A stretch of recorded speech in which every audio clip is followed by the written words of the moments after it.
Bonjour, vous êtes la bienvenue sur ma chaîne YouTube Nadia Joktan TV. Vous vivez certainement en dessous de la vie que Dieu a prévue pour vous. Comment cela? Oui, parce que vous ressentez cette soif, cette insatiété, cette insatisfaction permanente. Mais vous n'avez pas tort d'être de visite sur ma page, parce que vous allez pouvoir changer de vie pour vivre enfin la vie que vous méritez. Un homme ne peut pas être plus grand que ce qu'il pense. Alors, par des pensées structurantes que nous allons véhiculer à travers les différentes vidéos, vous allez pouvoir restructurer vos vies, avoir ce que vous allez voir, mais surtout activer vos destins par des messages qui changent la vie. Vous n'avez pas grand-chose à faire. Je vous demande juste en un clic de vous abonner, de liker, de partager, de commenter, mais surtout de cliquer sur la cloche de notification pour avoir les dernières informations, événements et messages croustillants. Nous allons vivre des moments aussi excitants qu'édifiants. Alors, j'attends vos clics, plutôt double clic. Hâte de vous retrouver. À bientôt.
Bonjour, vous êtes la bienvenue sur ma chaîne YouTube Nadia Joktan TV. Vous vivez certainement en dessous de la vie que Dieu a prévue pour vous. Comment cela? Oui, parce que vous ressentez cette soif, cette insatiété, cette insatisfaction permanente. Mais vous n'avez pas tort d'être de visite sur ma page, parce que vous allez pouvoir changer de vie pour vivre enfin la vie que vous méritez. Un homme ne peut pas être plus grand que ce qu'il pense. Alors, par des pensées structurantes que nous allons véhiculer à travers les différentes vidéos, vous allez pouvoir restructurer vos vies, avoir ce que vous allez voir, mais surtout activer vos destins par des messages qui changent la vie. Vous n'avez pas grand-chose à faire. Je vous demande juste en un clic de vous abonner, de liker, de partager, de commenter, mais surtout de cliquer sur la cloche de notification pour avoir les dernières informations, événements et messages croustillants. Nous allons vivre des moments aussi excitants qu'édifiants. Alors, j'attends vos clics, plutôt double clic. Hâte de vous retrouver. À bientôt.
Bonsoir, bonsoir à tous. Bonsoir, je suis ravie de vous avoir ce soir une fois de plus sur la plateforme apostolitique. Alors, je suis en train de regarder mon téléphone pour voir un peu comment vous réagissez sur le live. Vraiment, je demande à ce que vous puissiez partager, faire les gestes qui comptent, partager dans les groupes, partager au maximum de vos amis et connaissances, taguez-les parce que nous allons dire des choses qui changent la vie.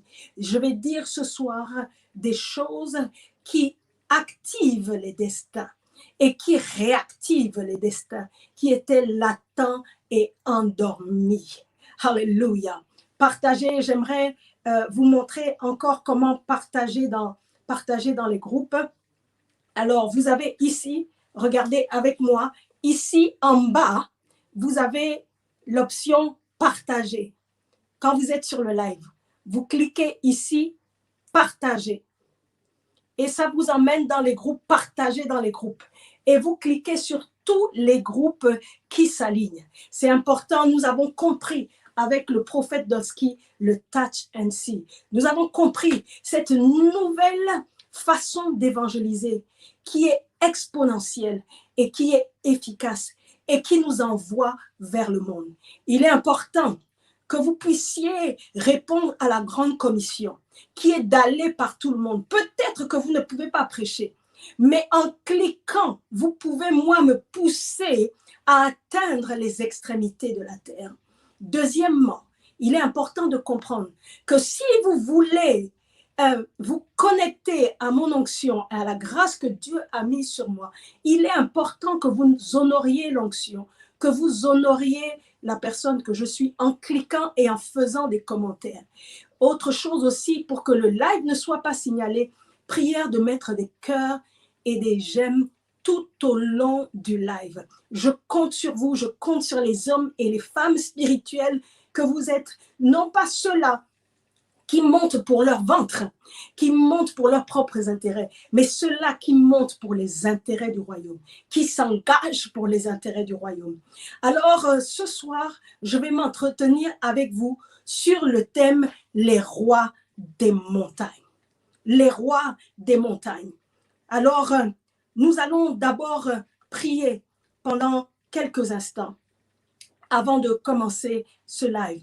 En attendant, je vous demande que ça monte. En fait, là, je vois qu'il y a 37 personnes qui sont connectées. Mais je vais attendre encore un instant, que nous montions à 50, que nous montions à 100 personnes.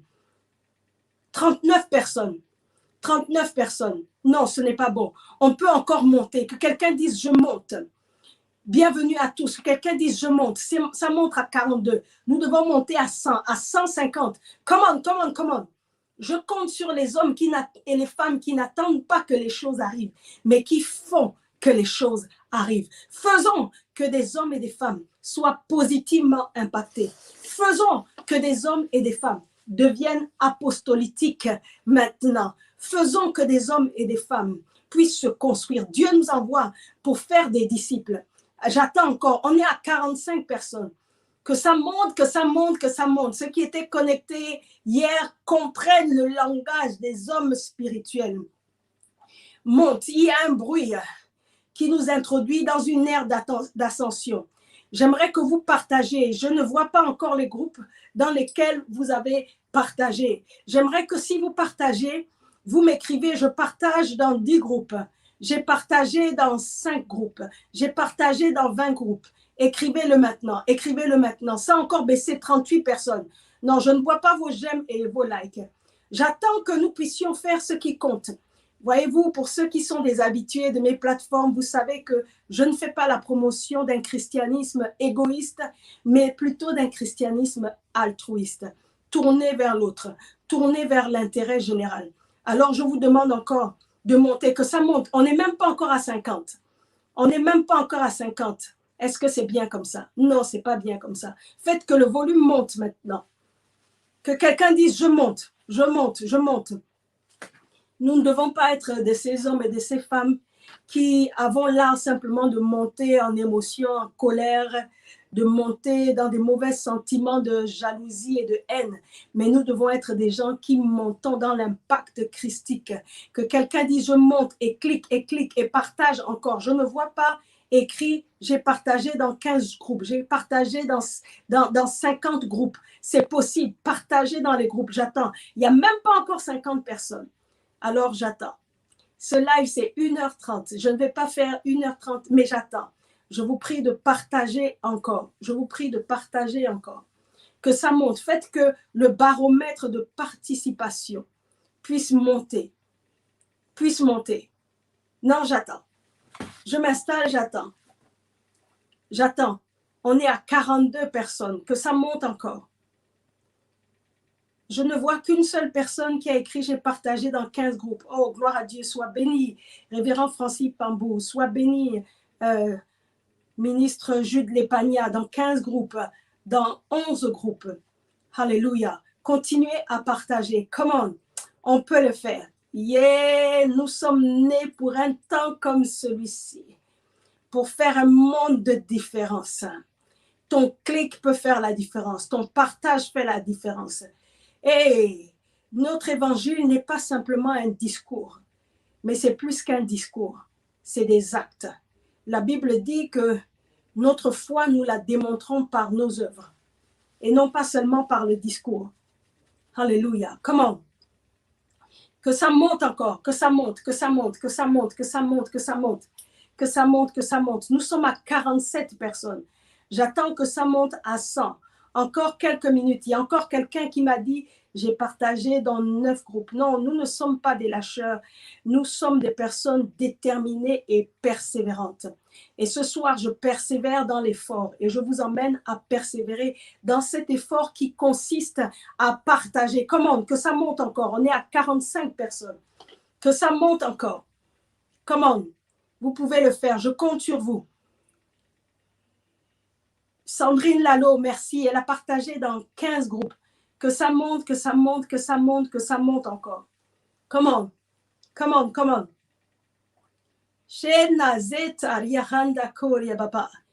Et j'attends que nous atteignions au moins 50 pour commencer à prêcher. J'ai l'impression que vous ne voulez pas m'entendre ce soir. Vous ne voulez pas entendre ce que Dieu a à dire à travers moi. Ah, ce soir est un soir prophétique. Ah, mais peut-être que vous êtes fatigué d'être béni. On ne se lasse pas des bonnes choses. On n'en a jamais assez des bonnes choses, je le sais. Alléluia. Pour monter au sommet sur la montagne, il y a des efforts à produire. Il faut sortir de sa zone de confort. Comment? Que ça monte encore. On est à 40. J'attends qu'on monte au moins à 50. Comment? Comment? Mazenaria zeta katalia baba. Yonazita. Merci Lawana Belinda Ligne qui a partagé dans 7 groupes. Il y a des gens qui m'ont dit qu'ils ont partagé mais qui n'ont pas précisé dans combien de groupes ils ont partagé. Précisez combien de groupes, dans combien de groupes vous avez partagé, montrez l'exemple, booster quelqu'un et montrer que c'est possible.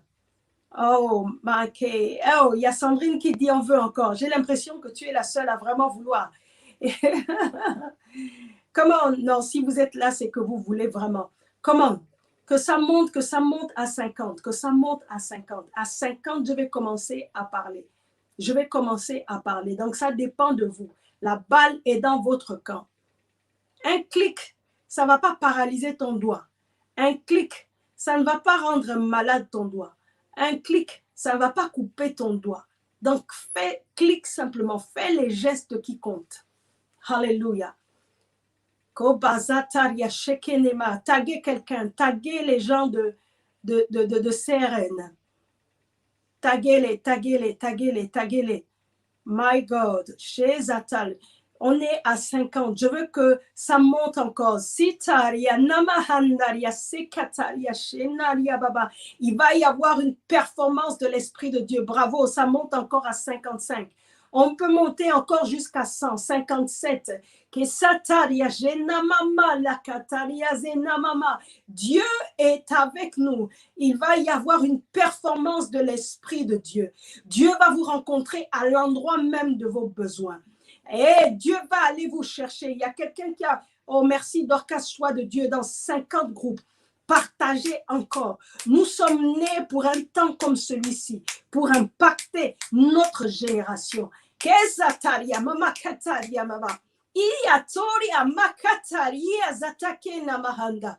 Alléluia. J'aimerais prier maintenant. J'aimerais prier. Permettez que tout au long du live, je ne revienne plus là-dessus.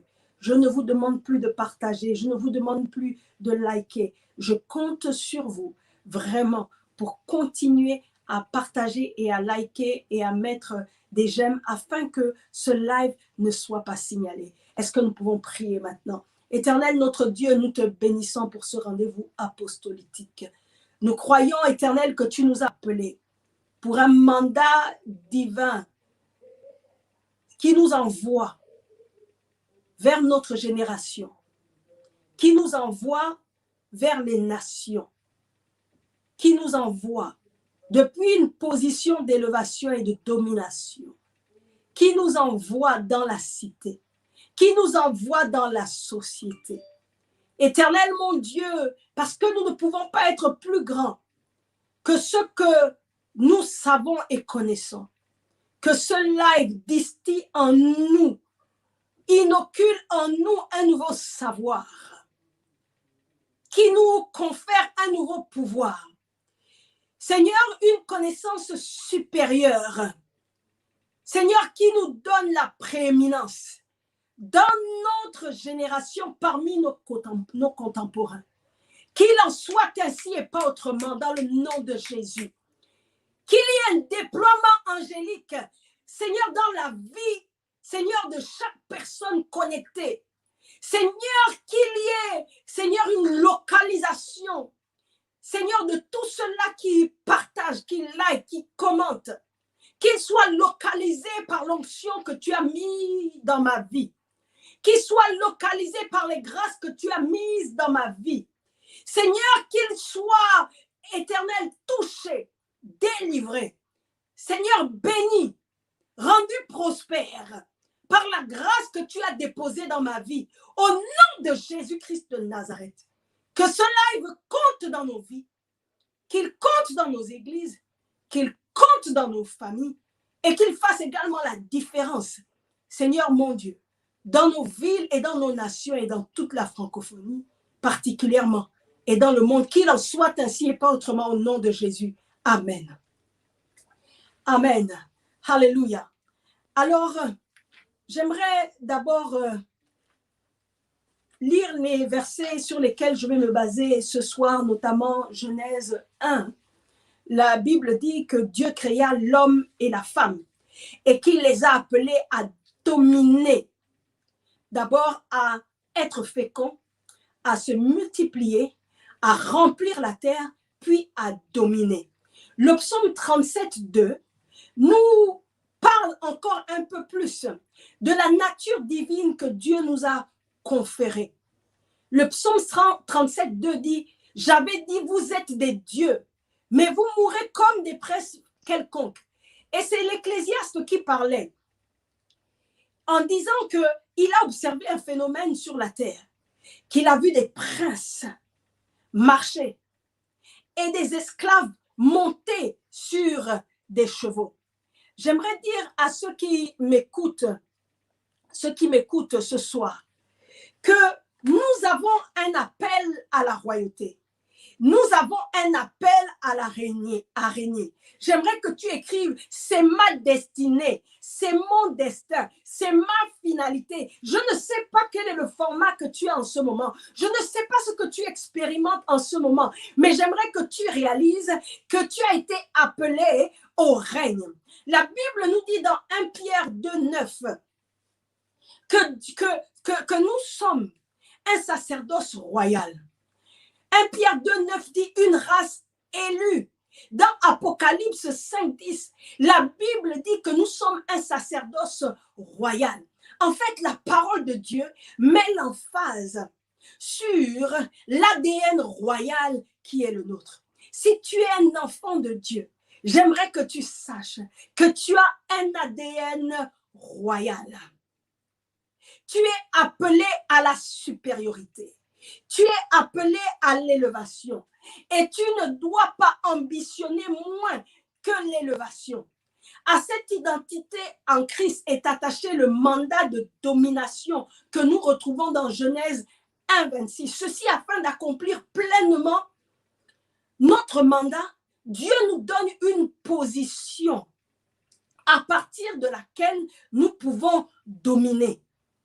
J'aimerais que vous réalisez que la position à partir de laquelle nous pouvons et nous devons exercer la domination en tant que chrétiens se trouve au sommet des montagnes.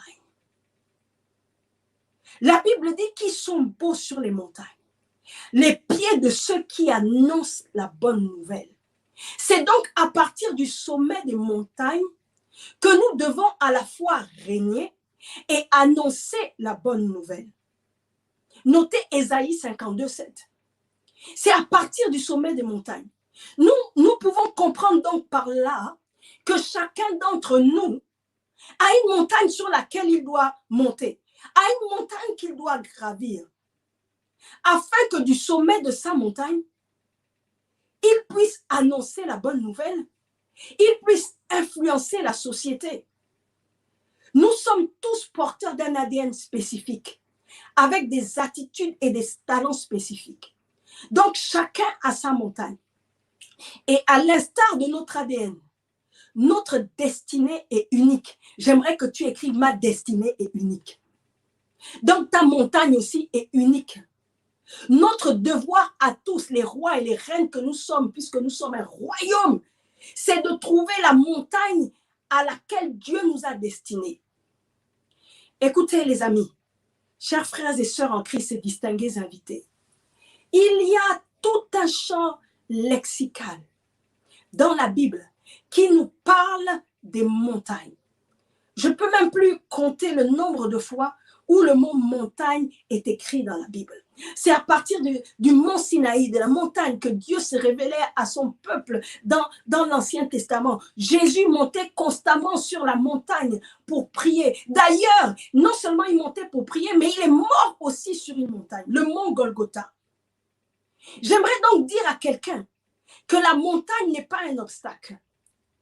C'est vrai que la Bible nous dit que si nous avons la foi comme un grain de senevé, nous pouvons dire à cette montagne, ôte-toi de là, jette-toi dans la mer. C'est ce qui nous a fait percevoir la montagne comme un obstacle. Mais j'aimerais que tu écrives, la montagne n'est pas un obstacle. La montagne est non seulement notre destination, les hauteurs, mais c'est aussi notre obligation.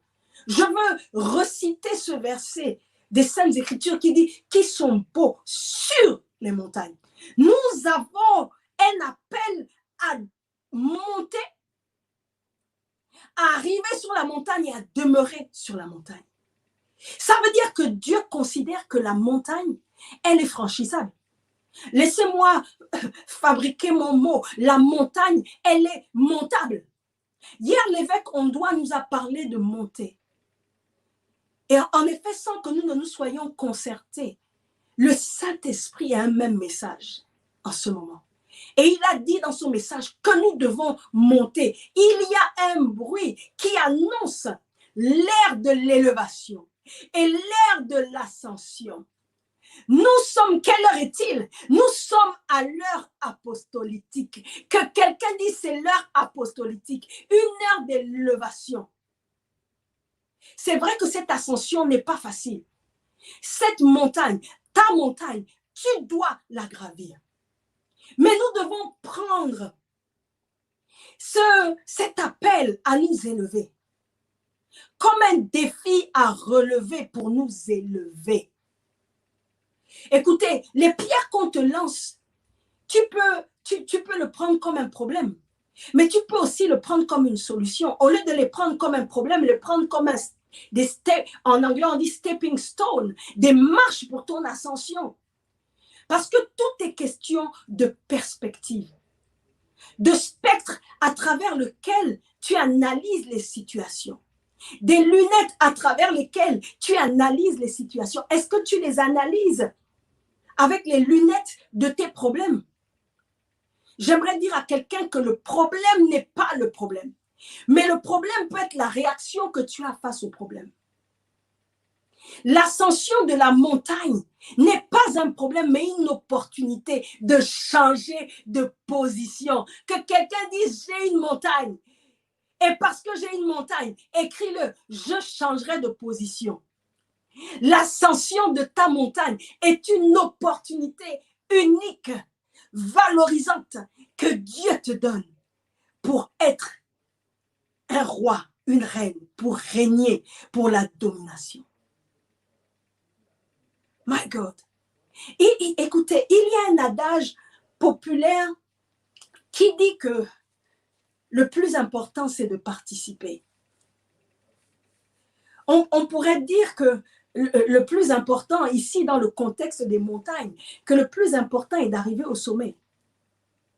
Mais j'aimerais dire non, non, non. Dis avec moi non. Never, non. Nous refusons simplement de nous inscrire pour participer.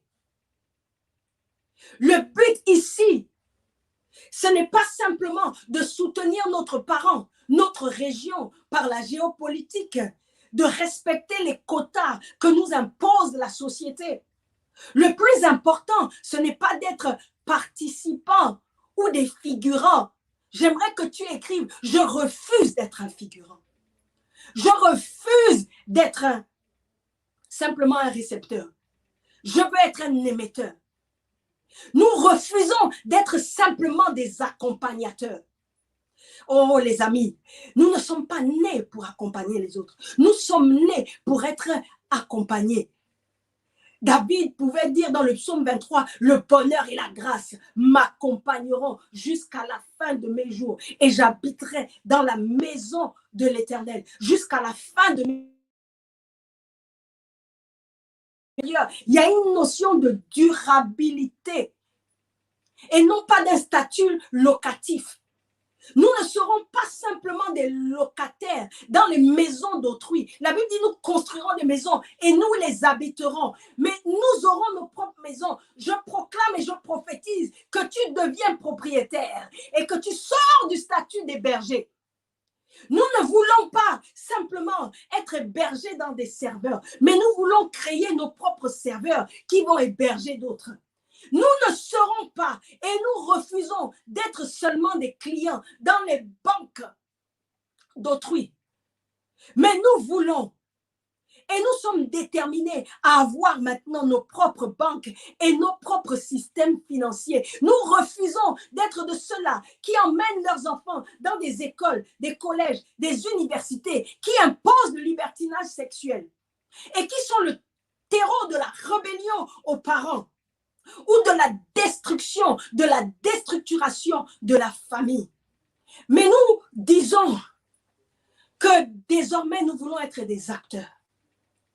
Des acteurs, pas n'importe quels acteurs, des acteurs de premier plan, aux manettes de nos destins individuels et collectifs, aux manettes du destin des nations. Parce que Jésus nous a donné ce commandement, faites des nations des disciples.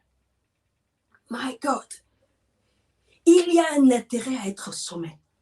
Tu dois rechercher, désirer. Je ne sais pas où tu es. Je ne sais pas si on t'a écrasé, on t'a fait tomber. Je ne sais pas si tu es dans la vallée ou tu es plus bas que terre. Mais je dis, quelle que soit ta position, à partir de maintenant, tu montes parce qu'il y a un intérêt à être au sommet. Le premier intérêt à être au sommet, c'est la séparation d'avec la foule, d'avec l'ordinaire, d'avec la logique humaine pour épouser la logique divine, pour embrasser le surnaturel. Souvenez-vous, lorsque Jésus est monté sur la montagne de transfiguration, il a emmené Pierre, Jacques et Jean. Mais sur cette montagne, il a rencontré Élie et Moïse. Et ça les a séparés des autres. Il y a un intérêt à monter sur la montagne. Lorsque tu montes au sommet de montagne, en fait, ce qui se passe, c'est que tu montes en tout. Tu connais l'élévation partout. Ta vie change. En fait, quand on monte, on est transfiguré. Tu vas monter en tout. Tu vas monter dans la prière, monter dans la consécration, dans le prophétique, dans la puissance, dans le miracle, dans l'onction, dans le savoir, dans l'instruction, dans la connaissance. La Bible dit, la connaissance du plus grand nombre augmentera. Tu vas monter en compétence. Écoutez, lorsqu'on nomme quelqu'un à un poste élevé, ça lui change. Le troisième intérêt à monter au sommet des montagnes, c'est l'association avec les grands. Dieu te fait asseoir à la table des grands. Écoutez, c'est au sommet de montagne que les grands esprits se rencontrent. Ma fille Jackie me racontait qu'elle a visité Hollywood et que les grands habitent dans les collines, au sommet des montagnes. Au sommet des montagnes. Est-ce que vous m'entendez? Dieu t'appelle pour le sommet des montagnes. Si tu ne montes pas, tu vas rester dans la vallée avec les losers, les perdants, les paresseux, les découragés, les petits. Mais écoutez, la Bible nous raconte que lorsque Jésus est monté sur la montagne de la transfiguration, qu'est-ce qu'il a rencontré sur la montagne de la transfiguration? Il a rencontré Élie et Moïse, deux grandes figures de la Bible, un grand prophète et l'homme des lois qui était Moïse. Celui-là qui est resté pendant 40 jours sur la montagne avec Dieu face à face. Celui-là dont Dieu a dit que je lui parle face à face, mais à vous, je vous parle par des songes et des visions, mais à mon serviteur Moïse, je parle face à face. Jésus s'est retrouvé avec le grand Élie, ce qui devant des centaines de prophètes de Baal, à lui seul, a fait descendre le feu, les a confondus, a confondu leur Dieu. Si tu veux rencontrer des grandes personnalités, il faut monter. Si tu veux rencontrer des gens qui ont le pouvoir de te tirer vers le haut, il faut monter. Mais j'aimerais encore aller plus loin. Est-ce que quelqu'un peut dire pousse, avance, pasteur? J'aimerais dire à quelqu'un que l'intérêt est même au-delà des montagnes, au-delà du sommet des montagnes. C'est-à-dire que notre ascension personnelle ne doit pas être une fin en soi. Notre ascension personnelle dans les finances, dans la famille, dans le ministère, dans nos affaires, ne doit pas être une fin en soi. Il y a trop de gens, dès qu'ils ont obtenu ce qu'ils attendaient de Dieu, se déconnectent de Dieu, se déconnectent de l'Église, deviennent moins consacrés. L'objectif, écoutez, de cette ascension est celui-ci. La Bible nous dit dans 1 Corinthiens 4, 8, « Puissiez-vous régner afin que nous régnions aussi. » Non, laissez-moi citer encore ce verset un peu mieux. Nous allons en profondeur, que quelqu'un dise les profondeurs. La Bible dit déjà, vous êtes rassasiés. Déjà, vous êtes riches. Ça veut dire qu'il y a des gens même, avant d'aller sur les montagnes, là où Dieu se trouve, avant de devenir spirituels, ils étaient déjà riches. Avant de devenir chrétiens, ils étaient déjà riches. Et l'apôtre Paul parle à ses contemporains, il dit, déjà, vous êtes rassasiés. Vous êtes déjà enrichis. Dans la version d'Arby, il dit, vous êtes faits rois sans nous. Sans que vous n'ayez eu de père, de mère spirituelle, sans que vous n'ayez connu Dieu, vous étiez déjà, parce qu'il y avait cette nature royale en vous. Déjà, je répète, Darby dit, déjà, vous êtes rassasiés. Déjà, vous êtes riches. J'aimerais que tu écrives, je suis riche. Vous avez des talents, des dons. Déjà, vous avez régné sans nous. Certains, avant même d'être chrétiens, vous avez eu des positions d'influence. d'impact. Et il dit déjà, vous êtes riches. Mais puissiez-vous régner. C'est-à-dire, puissiez-vous prendre votre position d'élévation au sommet des montagnes. Afin que nous régnions aussi. Quand il dit nous, il parlait des hommes de Dieu et des apôtres, lui compris l'apôtre Paul. Beaucoup, en appliquant les principes divins de réussite, même sans être chrétien, réussissent. Peut-être que je vais choquer quelqu'un, mais on n'a pas nécessairement besoin d'être chrétien pour réussir et être riche. D'ailleurs, beaucoup de chrétiens sont pauvres, misérables. C'est vrai, on n'a pas besoin d'être chrétien pour être riche, mais on a besoin d'être chrétien pour prospérer. Et la Bible dit, je souhaite que tu prospères à tous égards comme prospère l'état de ton âme. Parce que la prospérité, ce n'est pas la réussite ou la richesse selon Dieu. Prospérer selon Dieu, c'est être riche d'abord intérieurement, être riche en valeur. Nous ne pouvons pas être apostolitiques si nous ne sommes pas riches intérieurement en valeur, en vertu, en moralité, en paix, en joie, en amour. Si nous n'avons pas le caractère divin, je vous disais que en fait, l'intérêt, ce n'est pas tellement de monter, mais David a dit, j'habiterai jusqu'à la fin. Ça veut dire que je vais demeurer. Il y en a qui montent comme des étoiles filantes, mais qui redescendent aussi vite qu'ils sont montés. Parce que ce sont tes dons et tes talents qui te propulsent au sommet. Mais c'est le caractère qui va te maintenir. Il faut des valeurs. Être prospère, c'est non seulement être riche, mais aussi c'est enrichir les autres. C'est la bénédiction de l'Éternel qui enrichit et ne se fait suivre d'aucun chagrin. C'est ça la prospérité. C'est là que Dieu veut nous emmener. Mais le but ultime,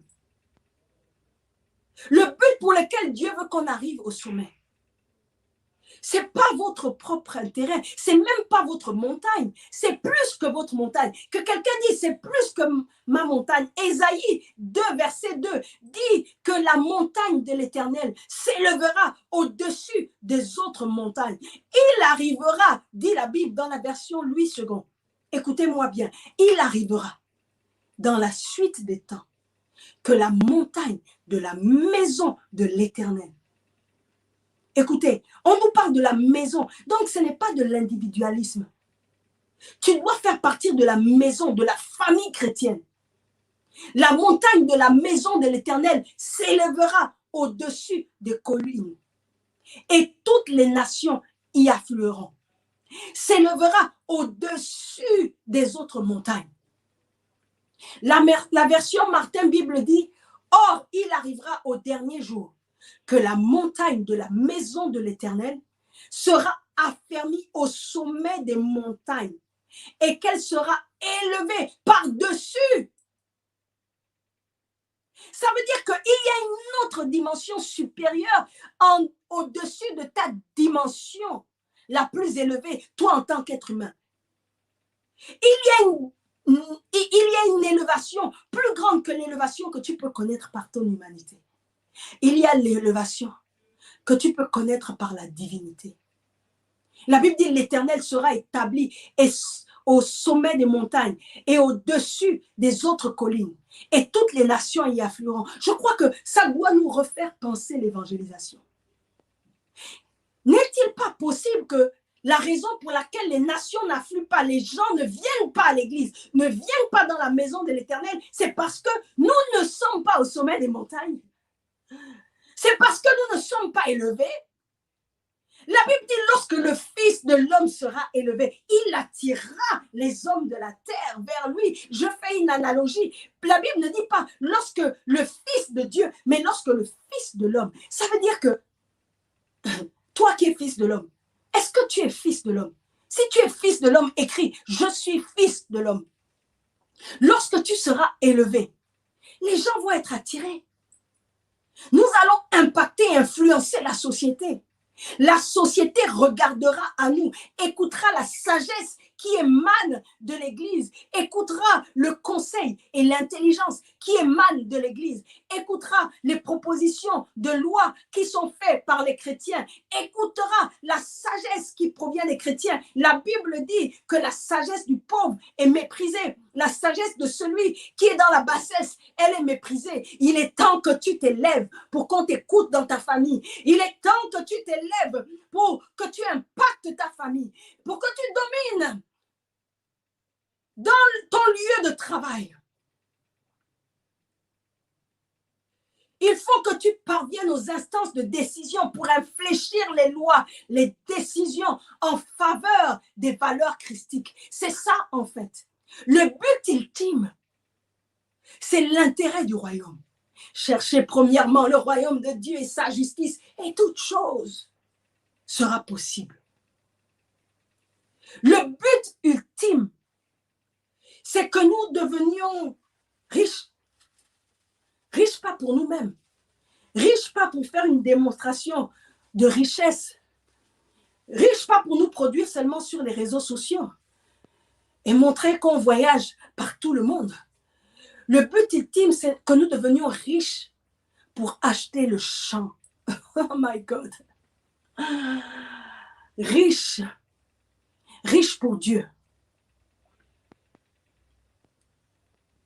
Le but, c'est que où que tu sois et quoi que tu fasses comme activité professionnelle, que tu le fasses pour le Seigneur. La Bible dit que celui qui travaille, qui sert, le fasse comme pour le Seigneur. Il est temps d'être apostolique, c'est-à-dire un envoyé de Dieu dans la cité. Si tu es d'accord, dis je suis apostolique. Le but, c'est que tu sois un envoyé de Dieu dans toutes les sphères impactantes de la société. C'est ça le but ultime. Écoutez, Mardochée a parlé à sa nièce, la reine Esther. Et il a dit à sa nièce, la reine Esther, ne sais-tu pas que c'est pour un temps comme celui-ci que tu es parvenu à la royauté? Ça veut dire que tout ce que Dieu te donne de posséder, que ce soit des enfants, un mari, l'intelligence, des diplômes, de l'argent, une position d'influence, que tout ce que Dieu te donne d'obtenir, de posséder, ce n'est pas pour toi seulement. C'est pour sauver des gens. C'est pour sauver des hommes et des femmes. Pour le royaume de Dieu. Et il a dit à sa nièce, la reine Esther, ne sais-tu pas que c'est pour un temps comme celui-ci que tu es parvenu à la royauté? Ne crois pas que si tu ne joues pas le rôle pour lequel Dieu t'a positionné à une position élevée, que tu vas être épargné de la mort. Les gens que tu as refusé de sauver, ceux pour lesquels tu as refusé de sortir de ton confort, ils vont mourir. Mais Mardochée dit à sa nièce que toi aussi tu vas mourir. Il dit à sa nièce, ne crois pas que si eux ils meurent, toi tu vivras. Trop de gens veulent sauver leur vie, leur position, leur confort. Mais la parole de Dieu dit que ceux qui voudront sauver leur vie la perdront. Mais ceux qui la perdront, disait Jésus, à cause de moi, la retrouveront. Le but ultime, c'est plus que nos propres intérêts. Nous faisons des jeûnes de 40 jours, de 90 jours, simplement pour posséder des choses. Simplement pour accéder à des positions. Simplement pour nous marier. Mais Dieu veut que nous jeûnions pour plus que ce qui va nous satisfaire. Dieu veut que nous puissions faire des jeûnes multipliés pour ce qui va faire avancer le royaume. Au-delà de nos acquis sociaux. Dieu n'est pas contre ces choses. Maintenant, j'aimerais passer à un point et essayer de vous édifier sur comment conquérir sa montagne. Les rois des montagnes conquièrent tous leurs montagnes de la même façon. En fait, il y a plusieurs moyens, mais je vais en retenir 4. Oh, que Dieu me fasse la grâce de vous partager ces choses. C'est tellement lourd. J'aimerais qu'on surveille le temps et qu'on puisse me dire à quel moment, combien de temps il me reste pour que je puisse atterrir et choisir de vous dire au moins les choses essentielles qu'il vous faut absolument entendre. Les rois des montagnes conquièrent tous leurs montagnes de la même façon. La liste n'est pas exhaustive, mais je veux retenir 4 façons, 4 moyens par lesquels les rois et les reines que nous sommes, selon la vérité divine, doivent conquérir leur montagne. La première, c'est d'abord d'identifier ta montagne et connaître quelle est ta montagne. J'aimerais que vous sachiez qu'il y a 7 sphères d'influence, 7 différentes montagnes. Peut-être qu'en les citant, vous allez reconnaître votre montagne. Je ne peux pas m'attarder trop sur ce point, mais il faut que vous sachiez que notre société comporte plusieurs institutions et infrastructures. Excusez-moi. Au sein desquelles nous vivons et qui sont selon leur nature ou leur raison ou leur raison d'être, nous influencent tous. Mais à partir de ces sphères, nous pouvons aussi à notre tour influencer. Nous pouvons les appeler des domaines ou des sphères d'influence. Ensemble, ils donnent à notre ville, à notre région, à notre canton, à notre pays, une identité unique. Ces domaines, il y en a 7. Le premier, bon, ce n'est pas par ordre chronologique. Il y a les institutions religieuses ou encore la religion. Ceux qui sont appelés à travailler dans la religion, dans les 5 ministères. Vous avez le milieu et la sphère de l'éducation ou encore la montagne de l'éducation. Vous avez le monde des affaires ou la montagne des affaires. Vous avez le monde de l'art et des loisirs ou la montagne de l'art et des loisirs. Vous avez la sphère des médias ou la montagne des médias. Et finalement, vous avez la sphère de la famille ou la montagne de la famille. En fait, chacune de ces sphères, chacune de ces domaines d'activité, chacune de ces dimensions, chacune de ces montagnes de la société nous influence chaque jour. Ce sont des aspects quasi omniprésents, des structures de société au sein desquelles nous sommes appelés à nous engager en tant que citoyens, mais aussi en tant que disciples. Jésus a dit, je les ai aussi envoyés dans le monde. Nous avons été envoyés dans ces sphères. Nous avons été envoyés sur ces 7 montagnes. Et tu dois identifier, localiser et gravir ta montagne, justement pour être influent. J'aimerais dire à quelqu'un, n'essaye pas d'être quelqu'un d'autre. N'envie pas la montagne de l'autre. Ta montagne te suffit pour te réaliser et accomplir ton destin.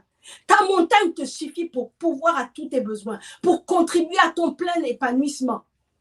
N'essaie pas d'être quelqu'un, n'essaie pas d'usurper la position de quelqu'un, de monter sur la montagne de quelqu'un. Parce qu'il faut que tu saches que tu n'es pas équipé pour sa montagne. Tu n'es pas équipé et investi pour les challenges et même pour les ennemis de la montagne de quelqu'un d'autre. Si tu oses prendre la place de quelqu'un d'autre, en fait, tu vas prendre également les coups et les balles qui lui sont destinées sans avoir le gilet pare-balles. Lorsqu'on met quelqu'un en poste, on lui donne les moyens de sa position. Et il devient plénipotentiaire. Mais toi, si tu te places seul, on ne t'a pas mandaté, tu vas t'asseoir seul sur le fauteuil de quelqu'un. Quels sont les moyens et l'équipement dont tu vas bénéficier? Ça veut dire que tant que tout va bien, tant mieux. Mais lorsque ça va chauffer, si tu n'es pas couvert par une mère ou par un père spirituel, si tu n'es pas entraîné, équipé, enseigné, tu pourras le payer très cher. Voyez-vous, dans d'autres cercles, tu ne peux pas être positionné sans parrain. Mais nous, les chrétiens, sous prétexte que moi aussi, je les appelle les chrétiens moi aussi, Moi aussi, je peux entendre Dieu. Moi aussi, j'ai l'onction. Moi aussi, je sais jeûner. Moi aussi, Dieu me parle en direct. Je n'ai pas besoin d'intermédiaire. Moi, c'est Dieu qui m'enseigne. Moi aussi, je peux faire du bruit. Moi aussi, j'ai des likes sur Facebook, sur Instagram. Moi aussi. J'aimerais que vous réalisiez qu'il est possible à chacun d'avoir son périmètre d'influence et de règne. Je prie que Dieu maintenant te révèle ta montagne. Mets ta main sur sa tête. L'esprit de révélation. Que Dieu te permette de localiser ta montagne et de gravir ta montagne. Mets ta main sur ta tête maintenant. Maintenant, l'esprit de révélation. Mets ta main sur tes yeux. Que Dieu te donne le scanner qui te permet d'avoir le regard de l'aigle, qui te permet de voir ta montagne, même si elle est au loin, où qu'elle soit localisée. Dieu te donne maintenant, au nom de Jésus, reçois cette grâce d'avoir des yeux qui voient loin, qui localisent et identifient ta montagne. Voyez-vous, le deuxième moyen par lequel les rois règnent sur la montagne, c'est le sacrifice, l'investissement et l'apprentissage. Je vais prendre quelques exemples de personnages bibliques. C'est-à-dire qu'il y a des moments où Dieu va vous pousser hors de votre pays, hors de votre famille, pour que vous puissiez explorer d'autres horizons, pour accroître votre savoir, accroître votre culture. C'est ce qu'il a fait avec Abraham. La Bible dit que Dieu a demandé à Abraham de quitter son pays, sa patrie, la maison de son père. Mais Dieu l'a fait pour que Abraham aille explorer, acheter et conquérir d'autres terres. La Bible dit qu'il a creusé des puits et après lui, son fils Isaac a creusé d'autres puits. C'est ce qui leur vaut la terre d'Israël aux Juifs, que se disputent les gens, justement les Juifs. Le peuple d'Israël dit que non, cette terre a été achetée par Abraham. Abraham a acheté des portions de terre, une portion de terre, même là où il a enterré sa femme Sarah.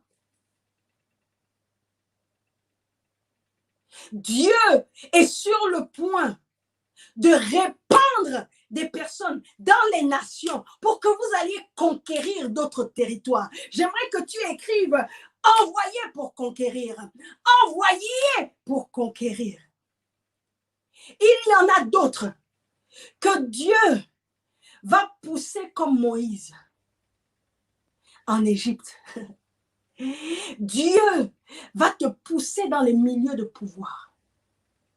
Dieu va permettre que tu sois adopté par des gens de pouvoir qui ne sont peut-être pas des chrétiens, mais des gens dont tu as besoin. Dieu va te connecter à ces personnes comme Dieu a connecté Moïse à la fille de Pharaon qui a aimé Moïse, qui l'a sauvé des eaux. Et ceci pour le transfert de compétences et de connaissances. Dieu a envoyé Moïse afin, en Égypte, chez Pharaon, pour le familiariser avec le milieu. C'est ce qui lui a permis ensuite d'avoir les accès au palais lorsque Dieu l'a envoyé vers Pharaon pour lui dire « Laisse aller mon peuple ». On ne rentrait pas dans la présence de ces autorités comme on voulait. Mais Moïse avait les accès parce qu'on le connaissait déjà dans le milieu. Dieu va t'envoyer dans certains milieux pour que tu grandisses à l'intérieur. Tu seras un infiltré de Dieu à l'intérieur du système pour apprendre, connaître les codes et ouvrir les portes des territoires jusqu'à la fermer et que le diable s'est gardé en otage. Écoutez, vous pouvez avoir un coffre-fort, mais si vous n'avez pas les codes, vous ne pourrez pas ouvrir le coffre-fort. Alors, il y a des gens que Dieu va infiltrer dans les milieux sur lesquels Dieu veut que nous puissions régner. Tout cela pour avoir les codes. Il y a d'autres personnes qui seront comme des Joseph, que Dieu va sortir, va pousser, Dieu va vous faire vendre, Dieu va vous pousser dans d'autres nations pour que vous puissiez sauver votre nation. Et c'est ça aussi l'un des phénomènes de la diaspora. Dieu vous envoie au loin pour acquérir des compétences dont vous allez ensuite faire bénéficier à votre nation, à votre famille, comme Joseph l'a fait. Dieu l'a sorti du milieu des siens en utilisant la jalousie de ses frères qui l'ont vendu comme esclave. Mais c'était le plan de Dieu.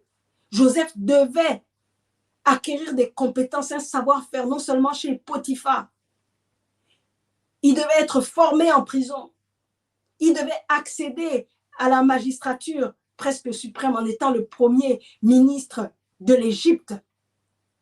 Ensuite, pour que cela serve à sauver son peuple de la famine. L'autre chose importante à dire, c'est qu'il est important, en parlant d'apprentissage, que nous puissions investir dans l'avenir. J'ai écouté un reportage de quelqu'un qui parlait de l'avènement de l'intelligence artificielle. L'un des problèmes de beaucoup de gens, de beaucoup de chrétiens, et surtout des chrétiens francophones africains, c'est que nous ne savons pas nous projeter. En fait, nous vivrons pour répondre aux besoins du moment. Nous sommes des chasseurs et non pas des visionnaires. Nous chassons, nous faisons des efforts, nous servons, non pas pour une vision à long terme, mais nous servons parce que nous voulons manger maintenant. C'est pour ça que lorsque nous servons Dieu et que le pasteur ne nous dit pas merci, nous nous fâchons. Comme si, en fait, nous travaillons simplement pour que le pasteur voit que nous avons servi. Pour nous dire merci, pour qu'on nous remercie en public à l'église. Il est important que nous apprenions à nous projeter sur 10 ans, sur 20 ans, avoir un plan.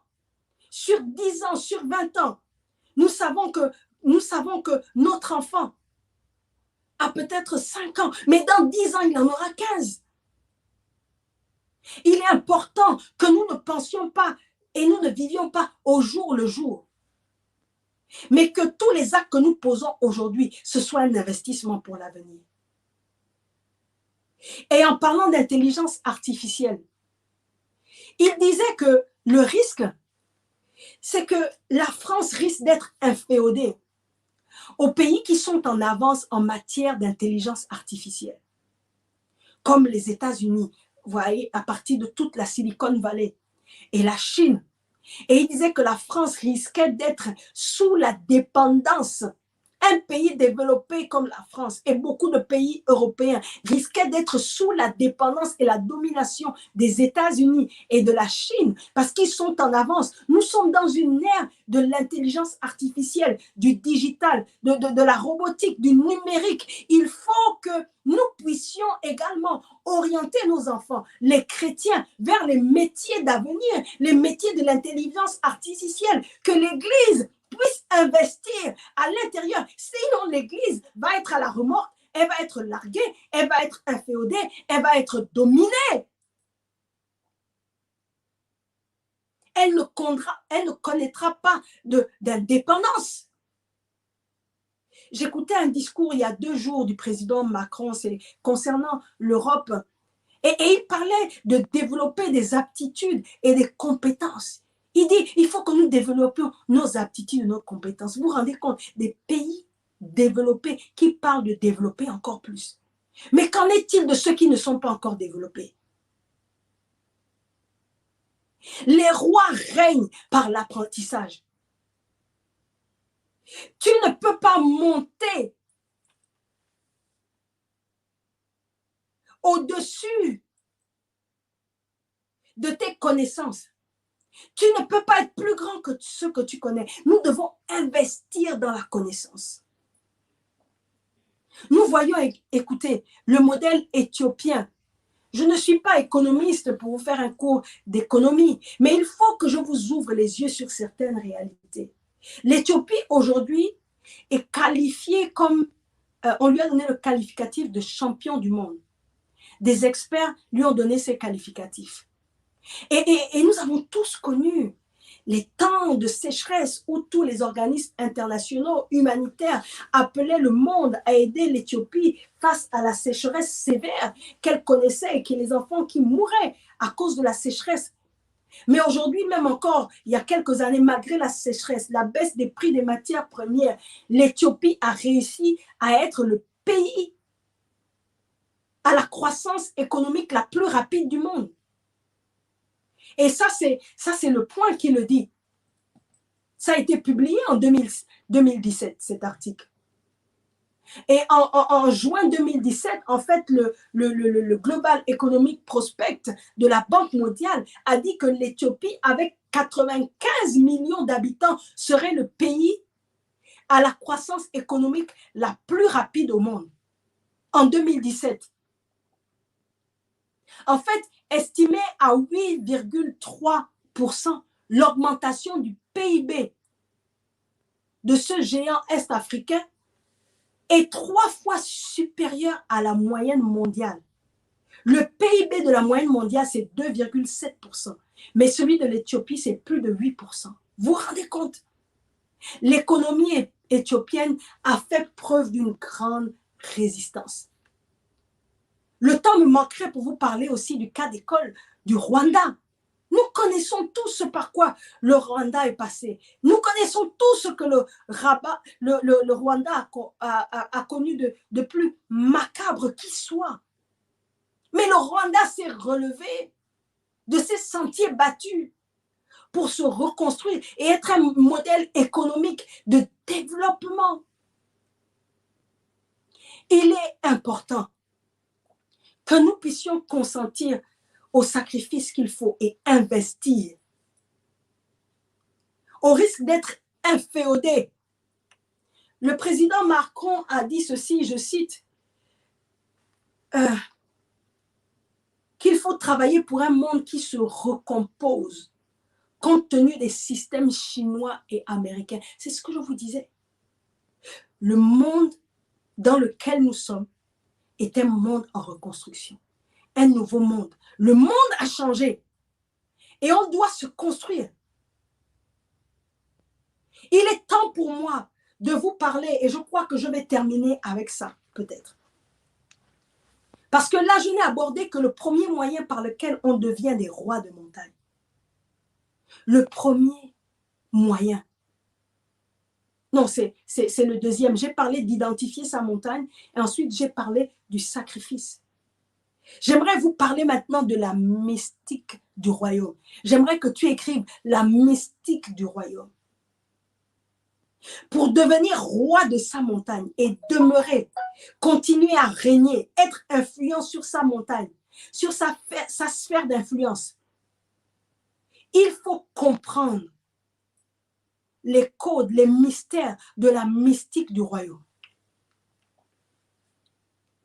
Que quelqu'un écrivait la mystique du royaume. Je vais regarder, écrit la mystique du royaume. La mystique du royaume. La mystique du royaume. Oh my God.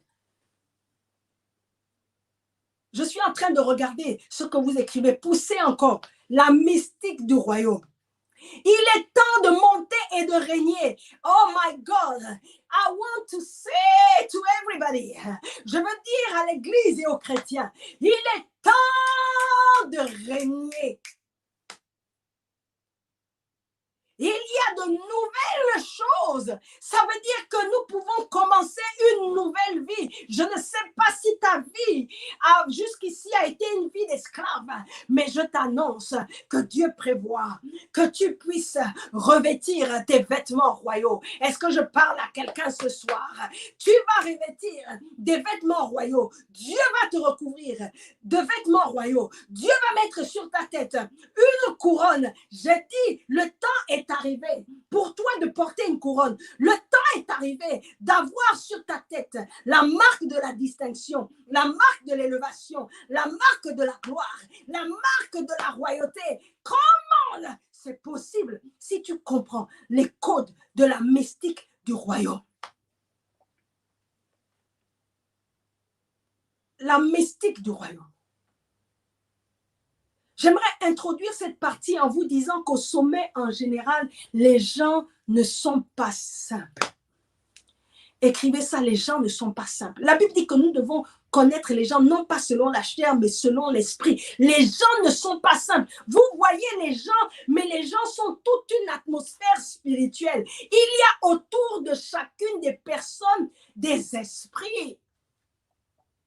Séphora, l'épouse de Moïse, avait compris Lorsque Dieu a tenté de tuer Moïse, elle s'est rendue compte, mais qu'il y avait un grand esprit autour de Moïse. Et que ce que Moïse était devenu, ce qu'il était et ce qu'il continuait à être, dépendait de cet esprit qui était dans l'invisible, dépendait de son monde invisible. Les gens ne sont pas simples. Hey, my God, que Dieu t'épargne d'épouser une sorcière, d'épouser une personne dont les gènes spirituels ne sont pas compatibles avec les tiens. Que Dieu te garde de t'associer à des personnes que tu ne connais pas dans l'esprit.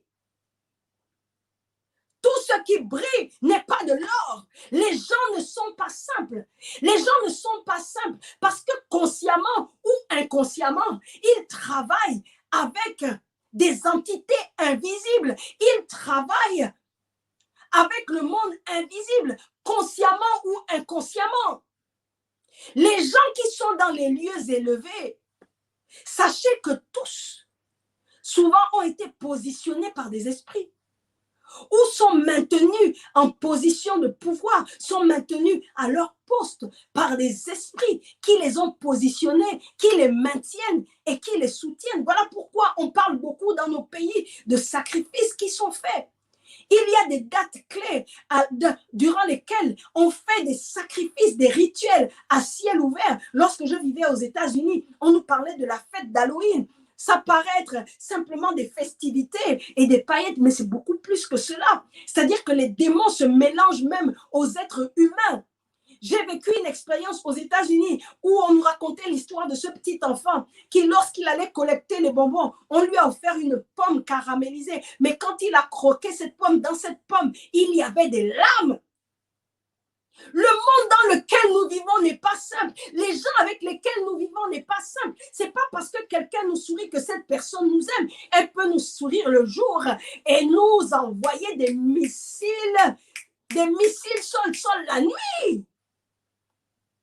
Il y a des gens qui disent on est ensemble, mais dès que vous tournez le dos, ils manipulent les paramètres invisibles pour vous faire du mal. Voilà pourquoi la parole de Dieu nous dit dans Job, as-tu déjà commandé au matin? Il y a des gens qui ne dorment pas, qui avant que le soleil se lève, ils dictent ce qui doit arriver dans ta vie. Ce sont des dictateurs, ce sont des pirates spirituels, ce sont des terroristes spirituels. C'est-à-dire avant que tu ne te réveilles, pendant que tu dors, mais arrête de dormir. Il est temps que les chrétiens arrêtent de dormir. Tu ne peux pas du 1er janvier au 31 décembre dormir, ne jamais veiller la nuit pour prier, ne jamais être dans les veilles, dans les jeûnes, ne jamais sacrifier un temps dans la présence de Dieu, alors qu'il y a des gens qui passent du temps dans la présence des temples sataniques pour appeler ton nom sous des bandjas, qui appellent ton nom en sorcellerie. Il y en a qui posent des bombes mystiques,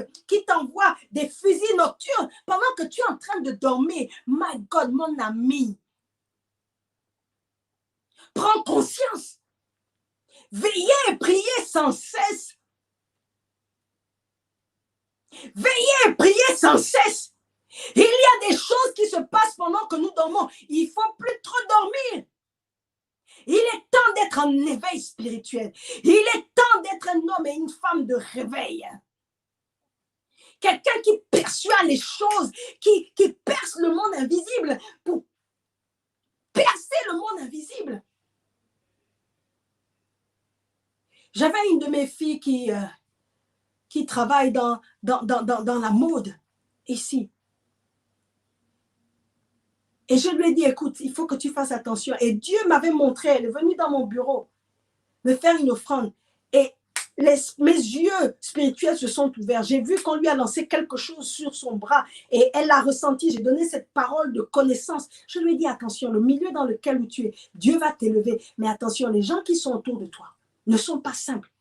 Toi, tu vas au bureau sans prier. Mais tu ne sais pas que avant que tu ne viennes dans ton bureau, on a posé une bombe mystique.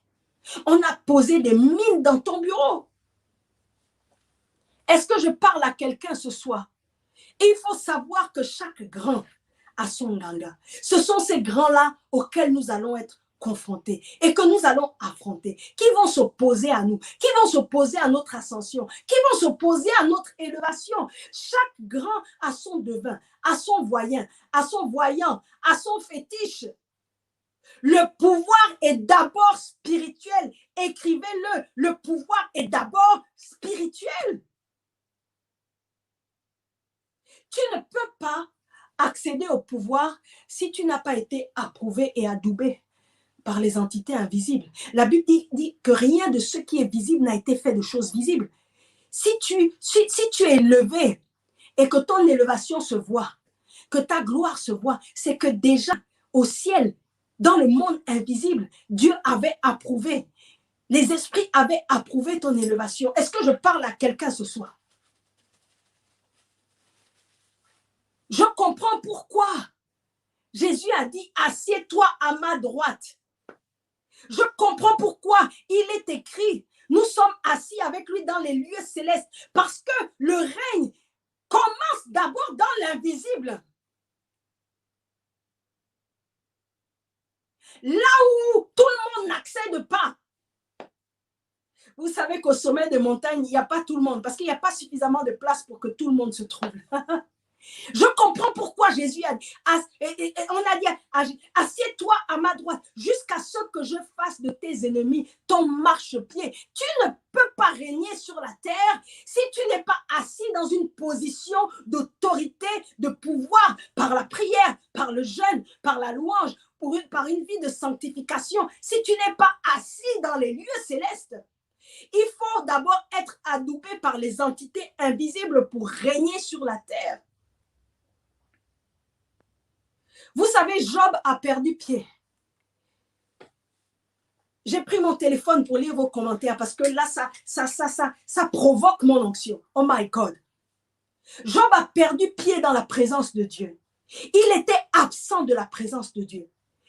Et c'est parce qu'il était absent que d'autres ont décidé de son destin. Je dis, les absents ont toujours tort. Mets ta main sur ta tête et dis, Seigneur, je ne serai jamais absent des lieux de décision, de là où mon destin se décide. Je ne serai jamais absent. Je ne manquerai pas le moment de ma visitation. Je ne manquerai pas l'instant de ma gloire. Je ne manquerai pas le moment où il faut marquer le but. Et est-ce que le volume est bon? Mets ta main sur ta tête. Dis, je ne manquerai pas.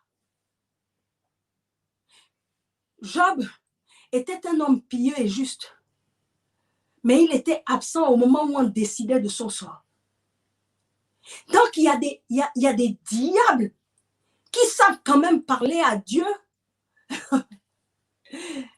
Vous savez, il y a des gens qui sont vos ennemis, qui vont parler à vos amis et qui vont faire en sorte par leur discours, parce que vous n'êtes pas là.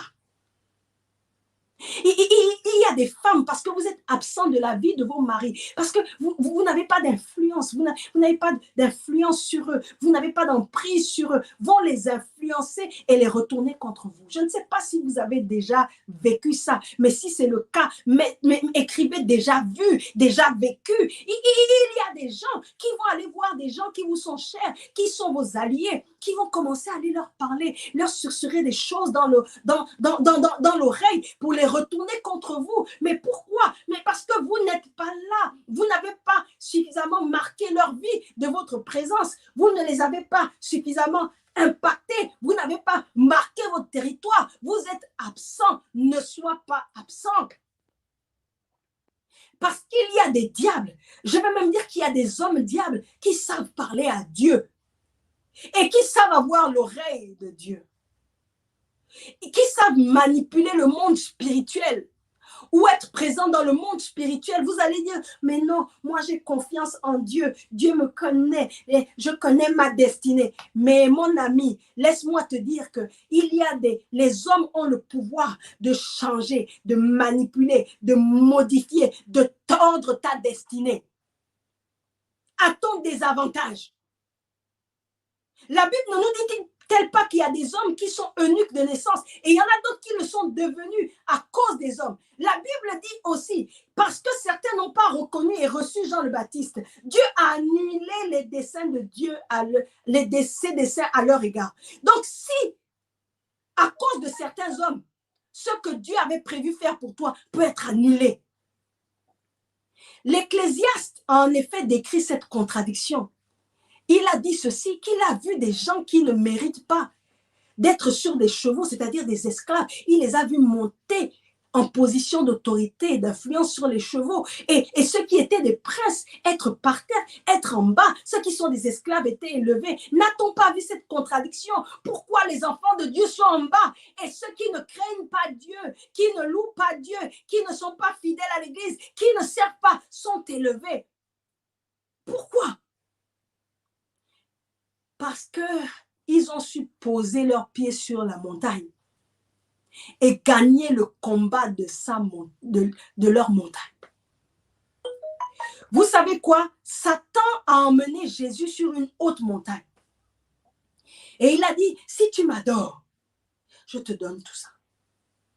En fait, l'adoration du Dieu et des esprits auxquels tu as fait allégeance, ce sont ceux-là qui te maintiennent sur ta montagne. Et Jésus de répondre à Satan, tu adoreras le Seigneur lui seul. Parce que Jésus avait choisi son camp. Il avait choisi les esprits célestes. Et il avait décidé de leur rester fidèle et de les adorer. Adorer seul Dieu.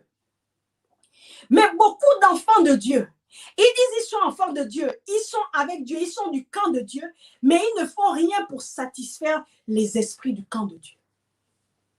Ils offensent Dieu, ils pêchent contre Dieu, ils désobéissent à Dieu, ils n'adorent pas Dieu, ils ne servent pas Dieu, ils ne font pas des offrandes à Dieu. Il faut faire des sacrifices sur la montagne. Il n'y a pas d'adoration sans sacrifice. La mystique du royaume veut que nous prenions le pouvoir par l'adoration. Le diable avait compris.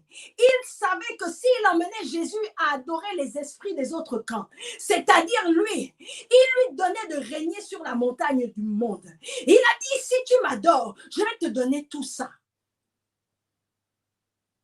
Le temps est venu où nous devons être des vrais adorateurs en esprit et en vérité.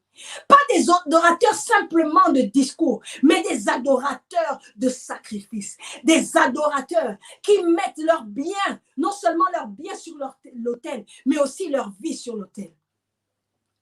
Il faut être capable de faire le sacrifice des montagnes ou sur la montagne. Que quelqu'un écrive le sacrifice des montagnes. Les rois des montagnes sont des hommes et des femmes. Les rois des montagnes, les rois et les reines des montagnes sont des hommes et des femmes qui savent faire le sacrifice. Voilà pourquoi Abraham a fait le sacrifice sur la montagne. Et il a accédé à une position élevée. Il est devenu le père de la foi. Quand on veut beaucoup, on donne beaucoup. Dieu demande beaucoup à celui à qui il veut donner beaucoup. Si Dieu ne te demande pas beaucoup, c'est qu'il n'a pas l'intention de te donner beaucoup. Élie également a fait le sacrifice sur la montagne sur laquelle il est apparu avec Jésus et avec Moïse. Et remarquez bien sur la montagne de la transfiguration, ce sont les trois qui ont fait le sacrifice des montagnes, qui sont devenus les rois des montagnes. Si tu veux devenir un roi, une reine et régner dans ta sphère d'influence, régner sur ta montagne, tu dois être un roi de sacrifice. En d'autres termes, un sacrificateur. On est d'abord un royaume de sacrificateurs avant de devenir un sacerdoce royal. Tu ne peux pas accéder à la royauté. Tu ne peux pas accéder au sommet de ta montagne et demeurer et régner depuis le sommet de ta montagne si tu n'es pas un homme et une femme de sacrifice. Notez bien que c'est le même Élie qui a fait le sacrifice sur le mont Carmel devant les prophètes de Baal qu'on a retrouvé sur la montagne de transfiguration. Est-ce que vous vous en souvenez? Le sacrifice et l'adoration transcendent le temps. La montagne sur laquelle Élie a fait le sacrifice devant les prophètes de Baal, c'est la montagne sur laquelle il s'est retrouvé. Il est demeuré sur les lieux élevés. La montagne sur laquelle Moïse a fait le sacrifice, Il est resté 40 jours, le sacrifice de sa vie, 40 jours de sa vie. C'est la montagne sur laquelle on l'a retrouvé. La montagne sur laquelle, ça c'était déjà prophétique, Jésus était sur le point de se livrer en sacrifice lui-même. Et c'est ça la différence avec les autres. Les autres, Moïse, Élie ont fait des sacrifices, mais Jésus était lui-même le sacrifice. Lui-même le sacrifice. Jésus, sur cette montagne, prédisait qu'il allait être crucifié sur une autre montagne qu'on appelait Golgotha. Les rois sont ceux qui identifient leur montagne, qui gravissent leur montagne et qui demeurent et règnent à partir de leur montagne, qui évangélisent, influencent, impactent le monde, prennent le pouvoir à partir de leur montagne, grâce à l'adoration et au sacrifice. Veux-tu être un roi, une reine des montagnes? Il est temps maintenant de prendre position au sommet des montagnes. Car nous sommes un sacerdoce royal, un royaume de sacrificateurs. Est-ce que quelqu'un peut dire Amen? Alléluia. Je vais m'arrêter là. Je voulais partager d'autres choses, mais Dieu me donnera l'occasion de revenir vers vous. J'ai encore beaucoup de choses à vous dire. Mais je prie que Dieu fasse de toi le roi et la reine que tu dois devenir. Au nom de Jésus. Que tu ne sois pas simplement capable de faire des sacrifices, mais que ta vie soit un sacrifice sur l'autel de Dieu, un sacrifice à ciel ouvert pour posséder maintenant et toujours ta montagne. Dans cette saison, que quelqu'un écrive « Je suis apostolique ». Envoyé sur les montagnes, envoyé pour régner sur les montagnes de la société, envoyé pour prêcher l'évangile sur les montagnes de la société. Qu'il en soit ainsi pour toi qui me regardes. Que l'onction, la grâce, l'équipement, la révélation te localise afin qu'il en soit ainsi et pas autrement. In Jesus' name. Amen. Amen. Nous avons fini pour ce soir. Le temps qui m'était imparti s'est écoulé, mais je crois que Dieu vous visite dans vos maisons. J'ai été ravie d'être avec vous ce soir. Partagez ce live même après le live. Que le partage et l'impact, le règne et la domination continuent après ce live. Amen. Je dis, vous pouvez me suivre également sur ma chaîne YouTube Nadia Joktan TV. Abonnez-vous, abonnez-vous, partagez la chaîne. Dites que mes messages sont disponibles, des prières et d'autres contenus également enrichissants pour activer des destins, pour glorifier des destins, sont présents sur cette chaîne. N'oubliez pas, cliquez également sur la cloche de notification pour recevoir les nouvelles de toutes les nouvelles vidéos qui sont postées sur ma chaîne YouTube Nadia Joktan TV. Demain, nous allons nous retrouver. La fin d'une chose vaut mieux que son commencement. Nous allons nous retrouver à la même heure avec The One and Only que j'honore, que je salue. Si vous m'appréciez, c'est que vous devez l'apprécier parce que ce que je suis, c'est grâce à lui. Il a su provoquer l'onction, l'appel, le don, le ministère, la grâce prophétique dans ma vie. L'évêque Mike Steve Joktan. Nous avons rendez-vous avec lui demain à partir de 21h. Viraliser l'information, ça va être excellent. Et nous allons terminer lundi en beauté avec l'archevêque Guy Vincent Kodja. Alléluia. Que Dieu vous bénisse. Et vous pouvez terminer en acclamant Dieu et en écrivant « Je suis apostolique ». Bonne soirée chez vous.